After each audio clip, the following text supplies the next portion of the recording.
berkat daripada apa yang kita baca, ayat Quran yang kita baca. Mudah-mudahan kita pertingkatkan lagi ayat-ayat Al-Quran, kita tambahkan lagi, mudah-mudahan amalan kita sebelum kita tidur kita tamatkan dengan kita membaca ayat-ayat Allah Subhanahu wa taala. Tuan-tuan yang saya kasih sekalian, kita sambung kuliah kita dengan, saya terus kepada hadis yang ke-16 ke-16. Kita tinggal yang hadis yang berkenaan dengan khulwat, berkhulwah. Baik, diangkat amanat. Itu tajuk kita yang seterusnya, diangkat amanat.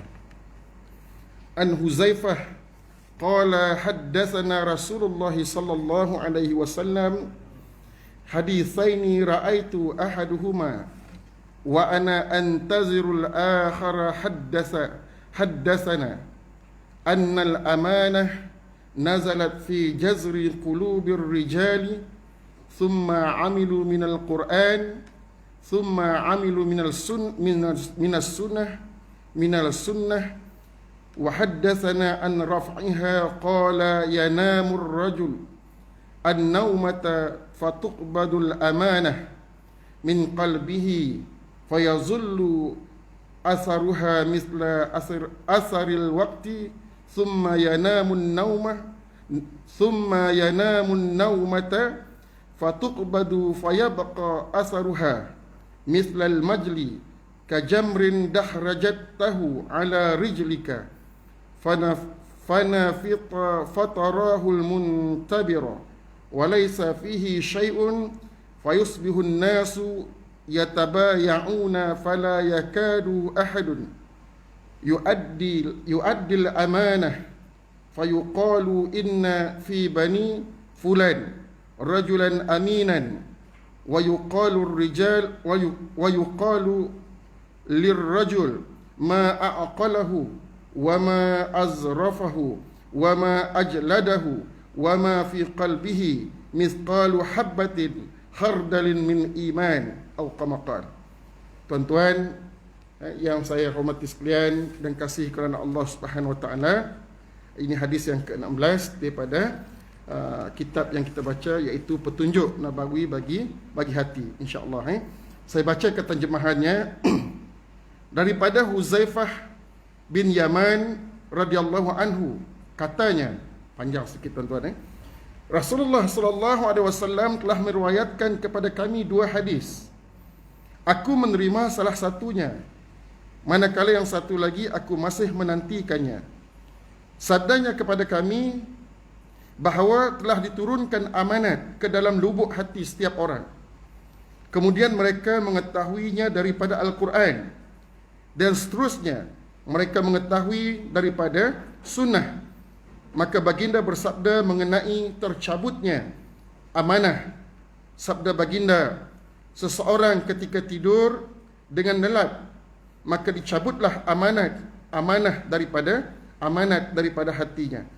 Dan yang tertinggal hanyalah kesannya yang nampak bagaikan kesan luka bakar yang mengubah kulit. Lantas ia tidur semula. Dengan lelap matanya dicabut kembali amanat itu, maka tinggallah kesannya bagaikan kesan luka bakar yang ringan yang tidak merubah warna kulit, ataupun bagai sebiji pasir yang engkau pijak di kaki, maka ia akan melepuh mengeluarkan air. Maka engkau melihatnya kosong, tidak ada sesuatu padanya. Lalu ramailah orang saling berjanji, akan tetapi hampir-hampir sahaja tidak ada seorang pun yang dapat menunaikan janjinya. Maka dikatakan bahawa sesungguhnya pada keluarga fulan ada seorang yang dapat dipercayai. Lalu dikatakan kepadanya, alangkah berakalnya ia, alangkah cerdasnya ia, alangkah gigihnya ia, dan alangkah baiknya terdapat iman sebiji sawi di dalam jiwanya. Panjang hadis tuan-tuan. Dan kalau kita baca dari sudut zahir ataupun dari sudut perkataan, secara zahirnya mungkin kita kurang mengerti apa yang dimaksudkan daripada hadis tersebut. Mudah-mudahan dengan kita berbincang ataupun dengan saya membaca dan mengupas sedikit dengan hadis ini, mudah-mudahanlah sedikit kita dapat mengambil iktibar apakah dimaksudkan dengan hadis yang kita namakan ataupun diberi tajuknya diangkat amanat daripada diri seorang manusia. Baik. Hadis ini kalau kita dengar daripada awal tadi telah diriwayatkan daripada Huzaifah Al-Yaman, seorang sahabat yang mungkin tuan-tuan pernah dengar bagaimana Nabi memberitahu tentang orang munafik di Madinah. Antara sahabat yang diberitahu oleh Rasulullah sallallahu alaihi wasallam ialah Abu Huzaifah ataupun Huzaifah Al-Yaman, kerana beliau adalah merupakan seorang yang pakar dalam ilmu fitnah. Fitnah bukannya fitnah macam yang kita fahamlah, fitnah bahasa kita lain. Untuk fitnah kita akan fahamlah apa yang disebut sebagai fitnah, satu benda yang fitnah berbentuk yang selalu disebut oleh Al-Quran tuan-tuan. Fitnah bukan seperti mana yang kita faham sebagai fitnah dalam bahasa kita. Sebagaimana di zaman Rasulullah sallallahu alaihi wasallam, selain pada Huzaifah bin Yaman tu ramai lagi sahabat-sahabat lain yang pakar dalam bidang-bidang mereka tertentu. Sebab kita tu masing-masing dengan kelebihan kita. Siapa kita nak kata kita tu pandai, kan? Kita sebahagian aja. Sedangkan orang lain pandai lagi dalam bidang-bidang yang lain. Sebab ialah kita saling, kata orang yang kita selalu sebut ayat tuan-tuan, innallaha yuhibbul ladzina yuqatilu fi sabilihi saffan ka'annahum bunyanun marsus. Ada orang lain kepakarannya. Sebab ialah kita tu bersama-sama dalam mengajak manusia kepada kebaikan, dalam menggerakkan kebaikan, kena bersama-sama. Saya ambil contoh tuan-tuan, baru tadi ada pihak datang ke madrasah kamilah di Semah Padi, di Masjid Husnul Khatimah. Ada pihak perkim, ada pihak persendirian. Di sialah saya langgar kepakaran tuan-tuan. Bukannya semestinya ustaz tu dapat mulah benda tuan-tuan, kan? Macam saya tu mulanya nama aja tuan-tuan, ringkas nama aja mulanya. Tapi kita langgar kepakaran dalam bertahan dalam keadaan susah. Semua orang dapat tuan-tuan. Sebab ialah saya adalah pengurus yang saya hormati sebagai abang saya lah. Begitu boleh dikatakan pakar menghadapi dalam keadaan yang susah. Nah, ada setengah orang malasnya, benda susah kelak sibuk je lah. Daripada kita nangka kecil sampai berjaya, sampai nambiak tu dah ada yang hafiz. Bermula dengan bukan senang. 5-6 tahun bermula tuan-tuan, bukan senang. Sebab ialah kita kadang-kadang sebab disebut oleh Allah Subhanahu Wa Taala, kita saling bersama dalam keadaan membawa kebaikan, membuat sesuatu perkara untuk manfaat kepada masyarakat. Ini siapa dipolah kita seorang. Macam disuruh itulah berapa ramai kepakaran dalam bidang-bidang yang tertentu. Yang saya kenal lah di situ. Kami yang pakar dalam pelbagai bidang. Masya Allah, malu kita tuan-tuan. Kerdil rasanya kita. Sebab ialah sahabat-sahabat Nabi pun kita nangga, ada sahabat-sahabat macam Sayyidina Abu Hurairah radhiyallahu anhu, pakar dalam periwayatan hadis. Macam juga dalam atas seorang sahabat nama Malik bin Anas, yang pernah menjadi ialah budak Rasulullah sallallahu alaihi wasallam daripada kecil tuan-tuan. Antara yang banyak meriwayatkan hadis Nabi sallallahu alaihi wasallam. Macam ni juga disebut Muaz bin Jabal. Yang amat arif tentang halal dan haram. Zaid bin Sabit pakar dalam bidang faraid. Macam Ustaz Najar gitulah. Ada orang pakar bidang tu tuan-tuan. Dan begitu juga Sayyidina Ali bin Abi Talib, pakar dalam bidang penghakiman. Sebab ya kalau kita lihat tuan-tuan, para sahabat tu juga pun, sebab ialah ayat tadi menyebut macam ni. Kena Allah suka kasih kepada orang-orang yang bersama-sama dalam membawa kebaikan kepada masyarakat, yang saya selalu ulang tadi tuan-tuan. Rasulullah sallallahu alaihi wasallam sentiasa mengambil berat tentang kepakaran sahabat. Yang demikian baginda hendak memberitahu kepada salah seorang sahabat, seperti mana yang saya sebut tadilah, Abu Huzaifah tu antara orang yang dimaklumkan tentang bagaimana nama-nama orang-orang munafik yang berada di Madinah pada ketika itu. Baik, yang saya nak sebut yang kedua ialah berdasarkan kepada kitab tuan-tuan, apa yang disebut amanah. Iza husidal amanah, ada satu ayat hadis juga tuan-tuan, bila Nabi ditanya tentang bilakah kiamat, macam ni juga tentang tanda-tanda kiamat. Antara disebut oleh Nabi macam tu tadilah, bila amanah itu ditinggalkan. bila amanat ditinggalkan, maka tunggulah saat-saat kehancuran. Ya, antara perkataan yang disebut oleh Nabi sallallahu alaihi wasallam. Macam ni juga kita nangga dalam ayat Quran, tuan-tuan. Berkenaan dengan amanat tu, boleh difahamkan kita ialah amanat yang disebut dalam tu ialah berkenaan dengan Islam itu sendiri, yang disebut sebagai al-yauma akmaltu lakum dinakum wa atmamtu alaikum ni'mati wa raditu lakumul Islam madina.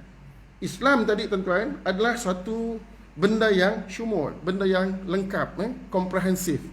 Jadi di dalamnya terkandunglah akidah, ibadah, undang-undang, akhlak dan sebagainya.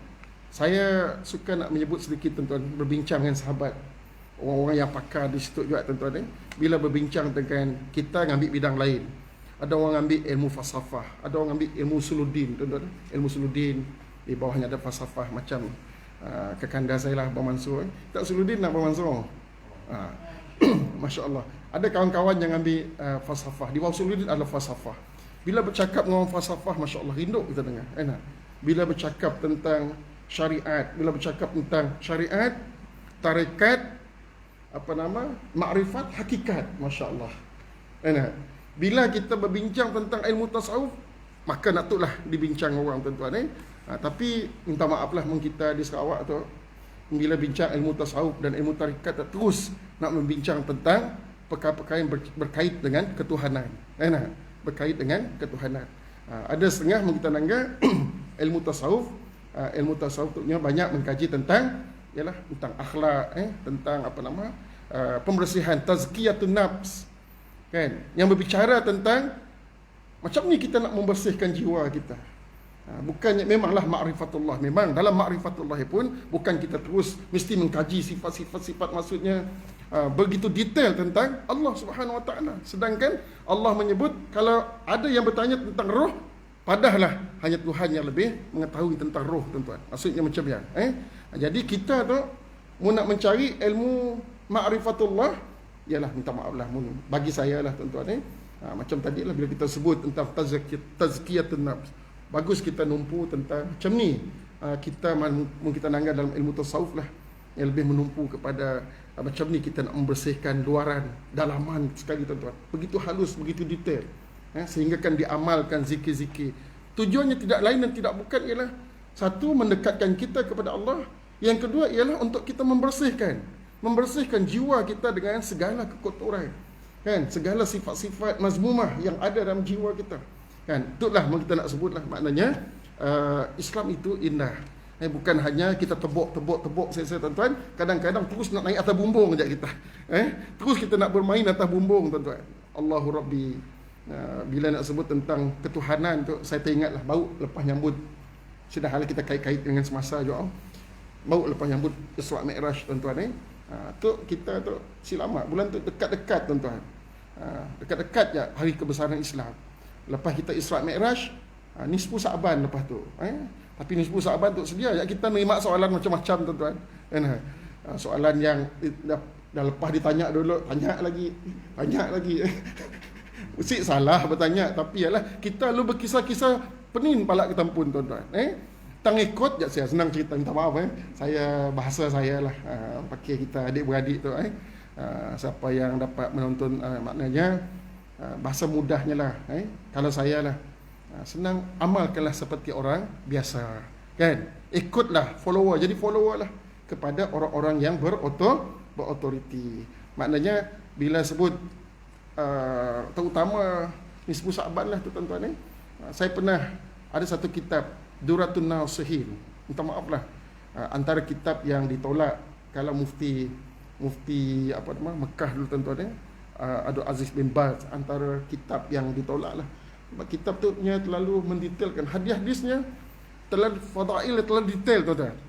Natuk kita nak rujuk lah kalau ada hadis-hadis yang terlalu detail macam tu. Tetapi kita sik menolak dalam perkara-perkara yang memang pun kadang-kadang, sebab ada ulama, tuan-tuan, menyebut ialah minta maaf lah, memang kita ikut Al-Quran, Sunnah. Tapi seperti mana yang kita sebut tadi, tuan-tuan, nama yang hebat, Zaid bin Sabit, ataupun Mu'az bin Jabal, Ketika Nabi bertanya, mesti ada Al-Quran, mesti ada sunnah, apa dia rujuk?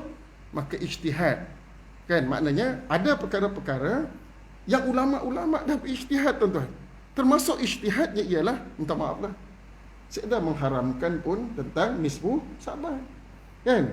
Mungkin kita persoalkan hadis, persoalkan Al-Quran, ya, memanglah, tapi ulama kita berijtihad, tuan-tuan. Sebab ada ruang dalam mazhab Syafi'i tu, tuan-tuan, iaitu Al-Quran, sunnah, ijma' ulama, qiyas, tuan-tuan. Contohnya lah, kan? Maknanya di sialah kita melihat dikeluarkan hukum-hukum tertentu, maka situlah kita berbalah dengan benda macam siapa si mau, sibuk, ya jaklah, siapa mau pola, daripada pulang rumah saya dah apa-apa, baca Yasin, awal saya nyebut, lepas tu saya dah orang nanya-nanya lagi lah, kami jadi dijawab sekali lah, maknanya pun nak nanya dengan saya lah, senang cerita. Apa hujahnya Ustaz? Senang cerita. Hujahnya untuk kita tu ikut follow je lah.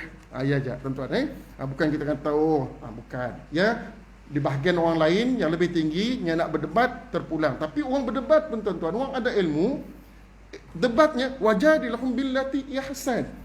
Dalam perdebatan yang penuh ilmu, penuh ilmiah, penuh dengan ukhuwah, penuh dengan persaudaraan. Bukannya berdebat lalu ngembak parang, ngembak kapak, tuan-tuan.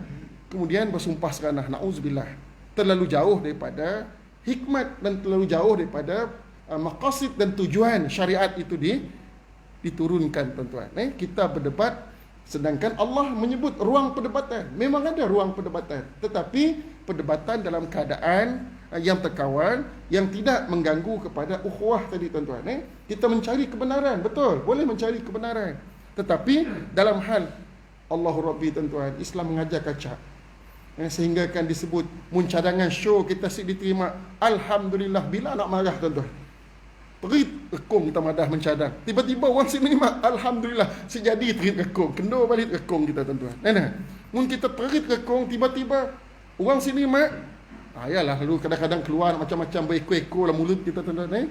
Macam-macam nak disumpah kita. Islam mencadangkan sesuatu yang kita syorkan, orang sini mak, alhamdulillah.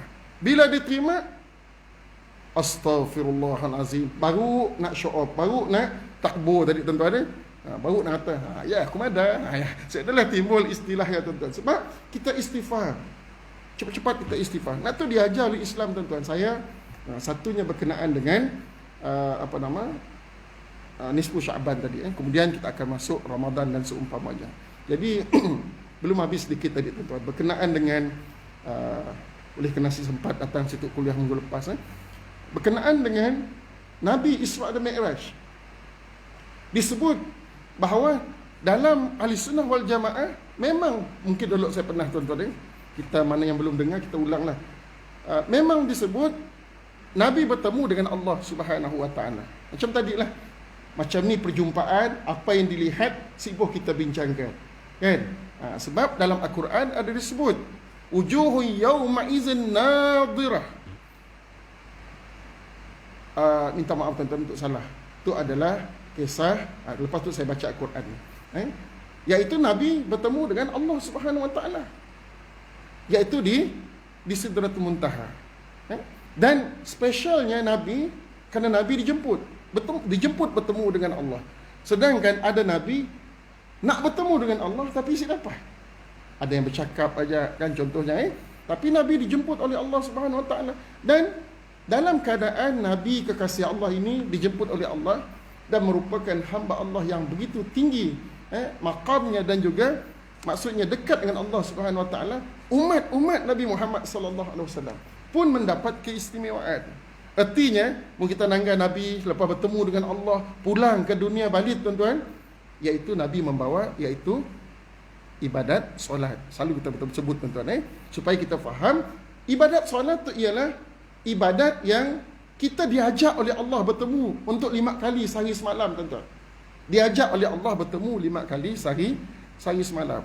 Saya nak sebut macam ni lah, maknanya bila kita bertemu dengan Allah ketika di dunia, tuan-tuan, sepatutnya kita akan terasa senang, terasa lapang, sebab kita bertemu dengan Allah.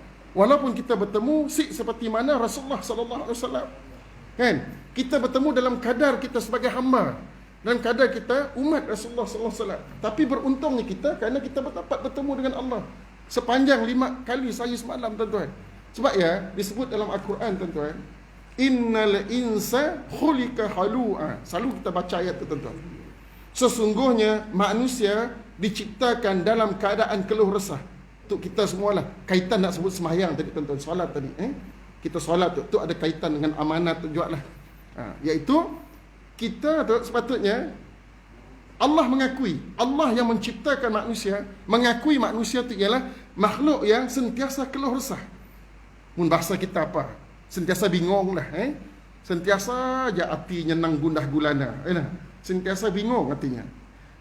Dan Allah menyebut, wa iza massahu syarru jazua. Ditimpa dengan musibah, ditimpa dengan kesulitan. Dia beri COVID, bingung tuan-tuan. Bila PKB, semua bingung. Diberi vaksin, bingung juga. Ini adalah pelik manusia tu tuan-tuan. Macam-macam fitnahnya, macam-macamnya godaannya, macam-macamnya disebut, diviralkan. Nyuruh manusia sama manusia tu bingung. Sehingga kan ada orang mesan dengan mak, jangan tak ambil ya mak. Awalnya mesan dengan mak, jangan ambil. Takut mak kelak jujung dingkah vaksin kelak kita jadi monster. Anak kita takut tuan-tuan, takut mak dia bertukar jadi monster dan sebagainya. Jadi sebab ialah PM-nya dulu makin tuan-tuan. PM bertukar jadi monster, baru kita takut. Setakat tu saya ada apa-apa. Sebab ialah manusia tu wa iza massahu syarru jazua. Diuji dengan susah, diuji dengan sakit, susah hati. Macam ni juga wa iza massahu khairu manua. Diberi kebaikan, diberi limpahan rahmat, diberi macam-macam kelebihan manusia. Bunda sebut kelebihan tu macam-macam lah. Sibuk dikira lah. Kita macam-macam kelebihan tu tuan-tuan. Macam tadi kelebihan kepakaran, kelebihan rupa paras, kelebihan harta, kelebihan isteri, semua ada lebih kita tuan-tuan. Contohnya lah. Maknanya ada manusia tu diberi kelebihan-kelebihan. Tapi bila diberi kelebihan pun, nya menjadi tamak. Nya menjadi kata orang kikir. Menjadi orang yang dengan nikmat tadi pun menjadi susah di sisi Allah. Janji Allah, illal musalli. Janji Allah ialah melainkan orang yang solat. Orang yang menunaikan solat. Maknanya, ialah saya ingat tuan-tuan ada forum baru tu betul juga. Tuan bersama dengan tuan. Maksudnya tidak yang forumnya DSP. Yang nang induk saya nak orang gabung lah. Nang bahasa kabur kecak juga. Nya tu DSP juga. Nya jadi moderator. Bila nya nanya dengan ahli panel, Tuan Haji nyong kabung juga tuan-tuan. Persatuan anak kabung mula forum. Apa lagi kelakar kabung dan pihak-pihak lah. Apa selalu tidak mandah. Tuan Haji, Bang Manzur, apa selalu kata tidak tapak, dingkalah kotak, empat kali petak, dimpas pecah. Ya, masa kabung tuan-tuan. Jadi, nak hiduk terdengar lah, kelakar dah tak. Lalu ni mandah, macam ni tu Tuan Haji. Nya semayang. Tapi masih juga pergi rumah hijau, rumah kuning. Lampalak saya mikir apa?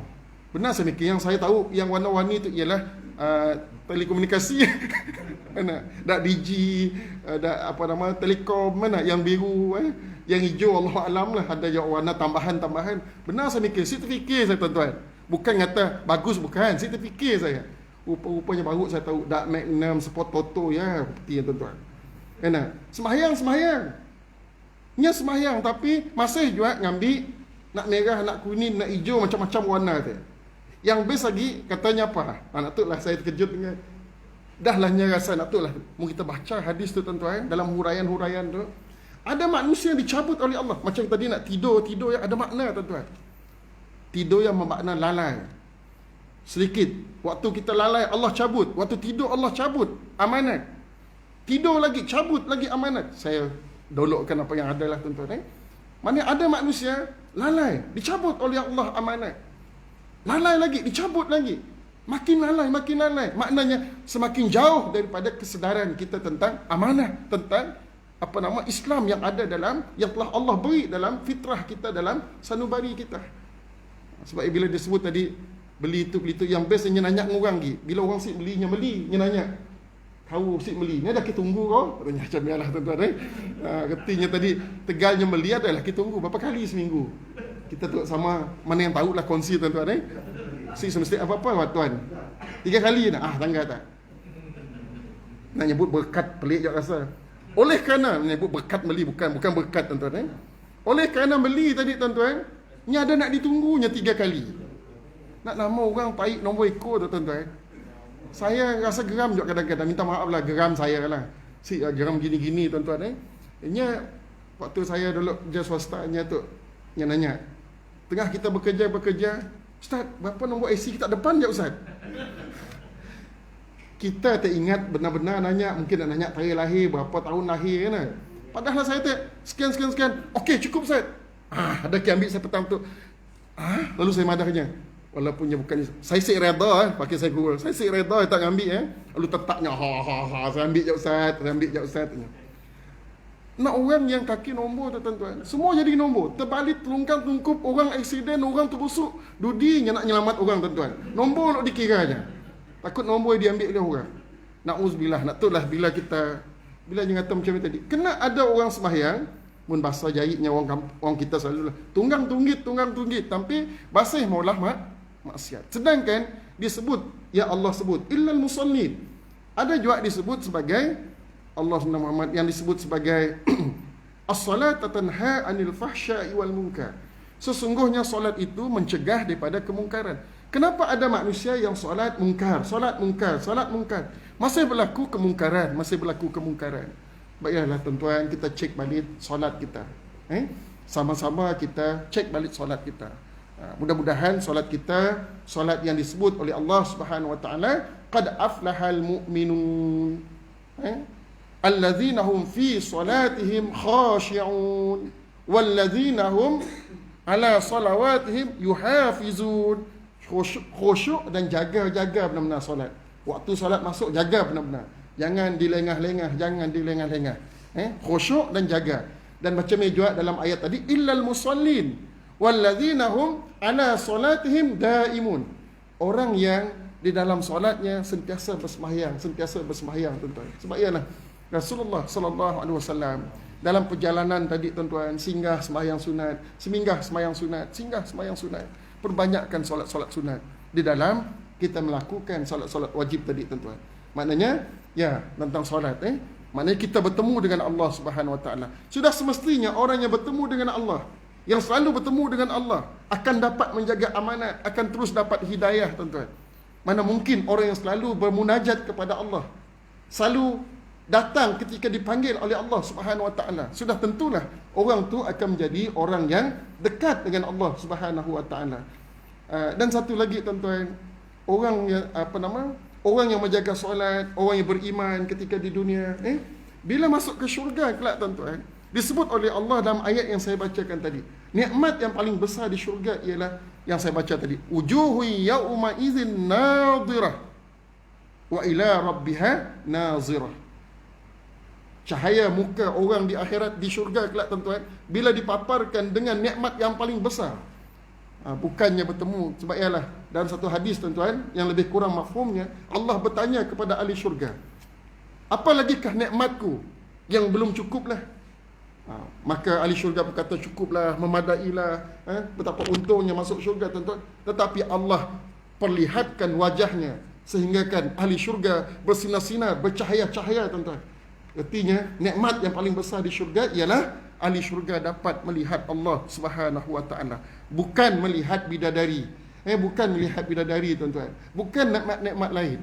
Nikmat yang paling besar ialah nikmat melihat Allah Subhanahu wa taala. Sebab ialah saya untuk membuat analogi yang dulu-dulu pernah saya sebut tuan-tuan, macam orang melihat Nabi Yusuf. Baru Nabi Yusuf tuan-tuan, manusia biasa, kacaknya tidak terperi, kan? Disebut manusia yang paling kacak. Dalam melihat Nabi Yusuf alaihissalam, orang puan sampai habis jari diputus, dihiris dengan pisau sik terasa. Sebab apa? Mengasyikkan melihat sesuatu yang begitu indah, iaitu wajah Nabi Yusuf. Indah dipandang mata tuan-tuan, sedap mata memandang, sehingga kan tangan sik terasa dihiris dengan pisau. Apatah lagi Allah Subhanahu wa taala. Apatah lagi Allah Subhanahu wa taala yang menjadi nikmat terbesar manusia, yang menyebabkan manusia berasa betapa sempurnanya ahli syurga kerana kita dapat melihat Allah Subhanahu wa taala.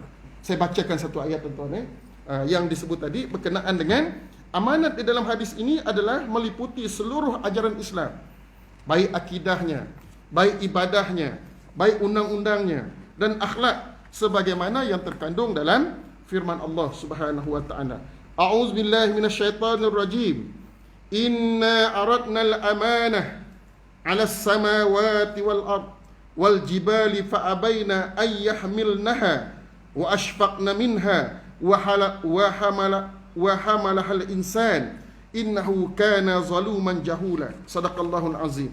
Yang bermaksud ayat ini bermaksud sesungguhnya kami telah kemukakan tanggungjawab iaitu amanat tadi, amanat kami kepada langit dan bumi serta gunung ganang untuk memikulnya. Sebab ialah ditamsilkan oleh Allah yang kita baca dulu tuan-tuan. Law anzalna hadzal qur'ana ala jabalin lara'aitahu khashi'an mutasaddian min khasyatillah. Hancur berkecai jadi debu tuan-tuan. Betapa besarnya amanat yang dipikul, iaitu tanggungjawab yang Allah bertanggungjawabkan, yang cuba diletak kepada gunung ganang, tetapi gunung ganang tidak sanggup untuk memikulnya. Langit bumi tidak sanggup untuk memikulnya, maka mereka enggan memikulnya, bimbang tidak dapat menyempurnakan, kerana tidak ada pada mereka persediaan untuk memikulnya. Tidak ada kapasiti tuan-tuan. Makhluk-makhluk tu ada kapasiti, bukan makhluk yang Allah jadikan sebagai khalifah. Dan pada ketika itu manusia dengan persediaan yang ada padanya sanggup memikul amanat ini. Ingatlah, sesungguhnya tabiat kebanyakan manusia, kata Allah Subhanahu wa taala, yang suka melakukan kezaliman dan suka pula membuat perkara-perkara yang tidak patut dikerjakan. Mungkin kita berhenti dulu dalam ayat tu tuan-tuan. Maknanya kita tu, walaupun kita kata saya dah mau, saya dah tuan-tuan, saya ada istilah, semua manusia mengambil amanat daripada Allah Subhanahu wa taala. Seperti ayat wa idz qala rabbuka lil malaikati inni ja'ilun fil ardi khalifah. Manusia memang dengan kapasitinya sebagai khalifah, inilah makhluk yang dipertanggungjawabkan untuk memikul amanah Allah Subhanahu wa taala. Memikulkan tanggungjawab. Tapi Allah peringatkan, macam ayat yang sebelum tu juga, manusia suka menumpah darah, manusia suka kelahi, manusia suka bergaduh tuan-tuan. Macam-macam sebab bergaduh. Macam tadilah. Kita kaitkan sikit tuan-tuan. Ada hari dulu ceramah dengan sidak guru di daerah tertentu. Ada seorang bertanya tentang macam tu lah. Di sekolah ada pendapat macam tu, ada pendapat macam tu, ada pendapat macam tu. Lalu saya kata tuan-tuan, mudah-mudahan lah zaman tu, waktu tu, itulah masanya kita tolak ke tepi dulu perbezaan kita tuan-tuan. Kita kena melihat maslahah ammah. Kalaulah di peringkat negara, walaupun kini tu kacau sikit tuan-tuan. Waktu tu kecoh sikit, minta maaf tuan, kelakar sikit tuan-tuan. Tu amanah, siapa lari daripada amanah tu? Tak masuk.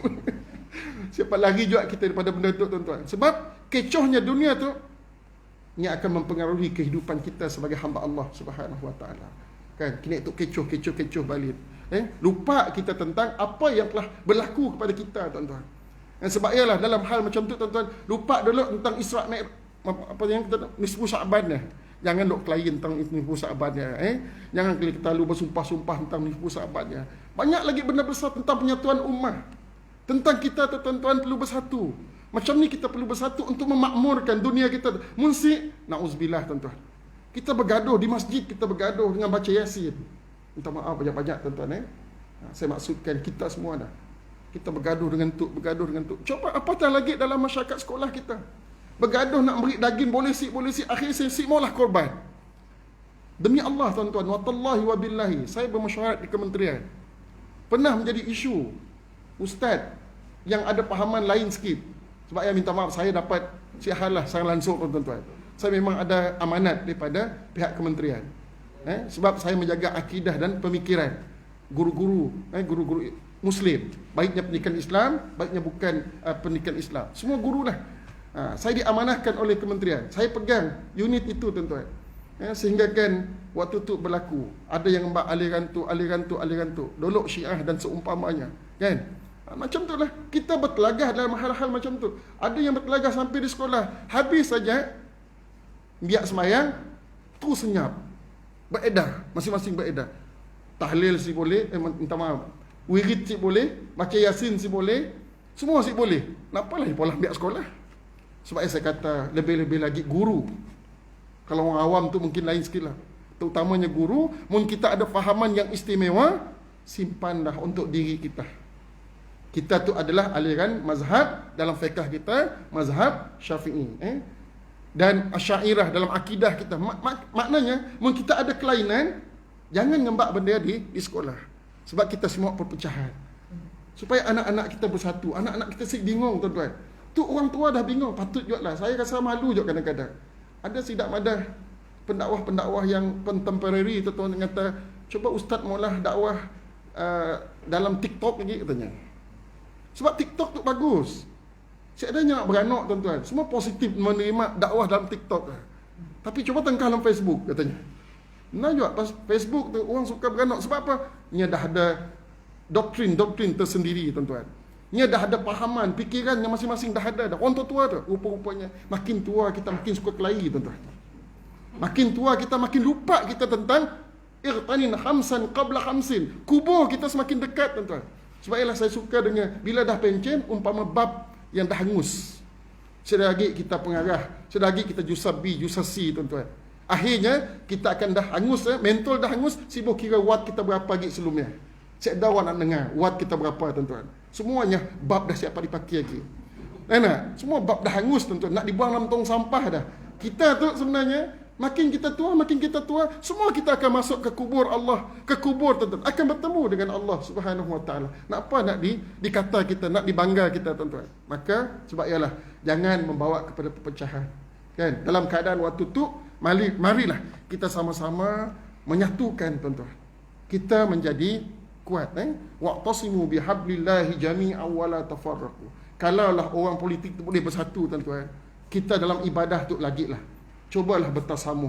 Cobalah kita saling kasih mengasihi di antara satu sama lain. Jangan timbulkan bibit-bibit perpecahan, bibit-bibit yang bertelingkah di antara satu sama lain. Kembalilah kepada asal kita. Sembahyang kita satu. Tujuan kita satu. Akhirnya kita dikembalikan kepada Allah dalam suasana yang mahabbah. Masuk syurga Allah, tuan-tuan. Dan melihat Allah Subhanahu Wa Taala.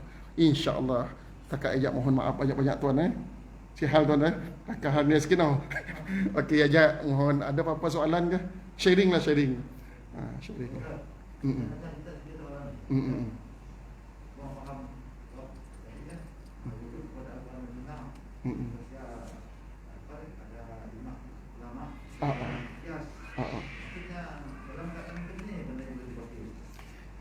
Kita tu si boleh maki.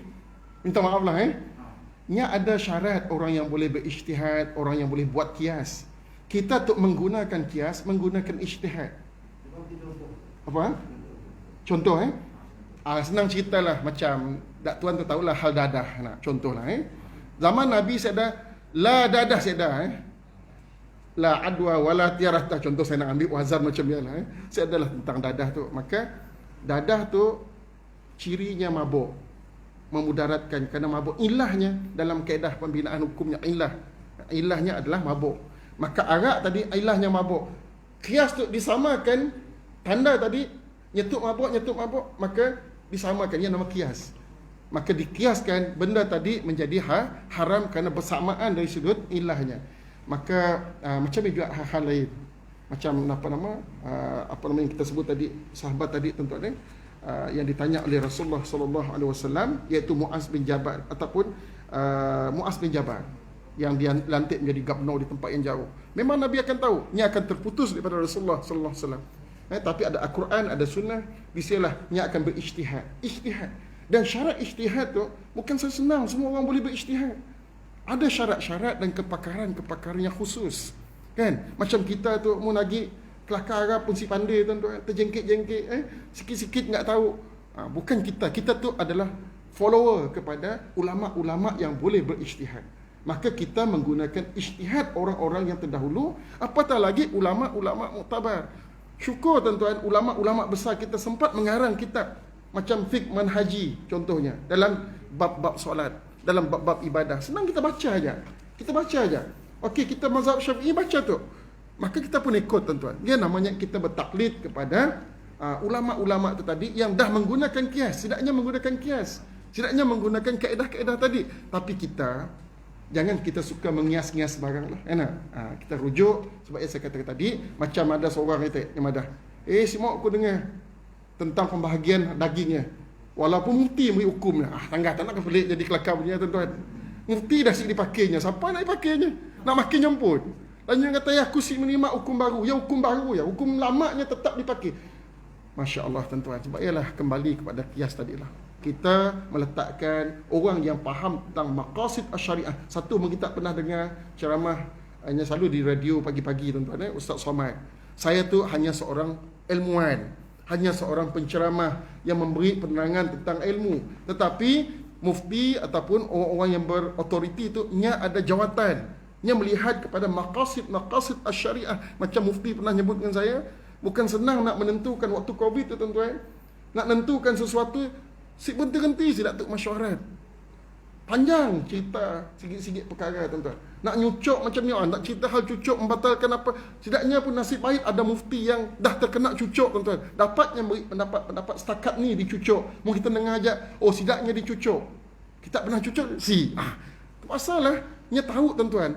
Macam dulu orang nyebut belangkas haram, entuk haram, ketam kalok haram, ketam nipah haram. Kena dua alam. Terus di border kita dua alam. Benarkah dua alam? Ilmu kita belum ada lagi. Betul sihnya dua alam tuan-tuan. Jadi sebab ya saya teringat, saya pun sempat nemu ada orang memberitahu waktu mufti kita dulu lah, Ustaz Allah SWT Muhammad, siapa nama mufti, Datuk Abdul Kadir Hassan tuan-tuan.